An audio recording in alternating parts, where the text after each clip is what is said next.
সকলকে জয় যিশু। আমি গত 2 দিন বাইবেল পাঠ করতে পারিনি।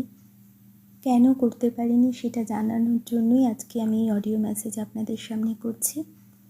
আসলে আমার ভোকাল কর্ডে ইনফেকশন হয়েছে, ভোকাল কর্ড ড্যামেজ হয়েছে।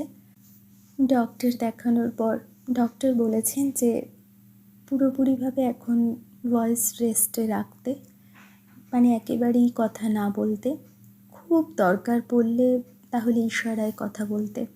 তো সেই কারণে আমি অডিও করতে পারছি না।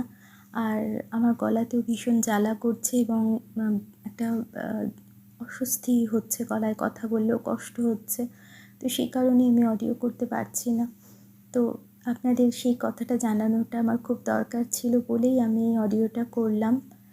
আর আরও একটা কারণ, সেটা হচ্ছে সত্যি কথা বলতে কি অডিও করতে পারছি না বলে আমার নিজেরও খারাপ লাগছে, কারণ এটা তো আমার একটা কাজ এবং আমি জানি আপনাদের মধ্যে অনেকেই আছেন যারা প্রতিদিন আমার এই বাইবেল পাঠ আপনারা শোনেন।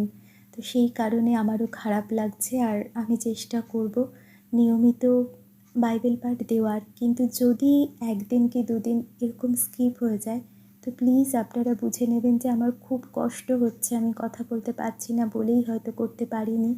এবং প্লিজ দয়া করে আপনারা আমার পাশে থাকবেন আর আমার জন্য ঈশ্বরের কাছে প্রার্থনা করবেন, প্রভুর কাছে প্রার্থনা করবেন যাতে আমার গলা খুব তাড়াতাড়ি ঠিক হয়ে যায় এবং আমি যেন নিয়মিত আবার আগের মতো পাঠ দিতে পারি এবং গানও গাইতে পারি। তাই আপনাদের কাছে আমি অনুরোধ করছি, আপনারাও আমার জন্য প্রভুর কাছে প্রার্থনা করুন। আর আমিও নিয়মিত যেমন আপনাদের জন্য প্রার্থনা করি, নিশ্চয়ই করব। সকলে ভালো থাকবেন, সুস্থ থাকবেন। সকলকে জয় যিশু।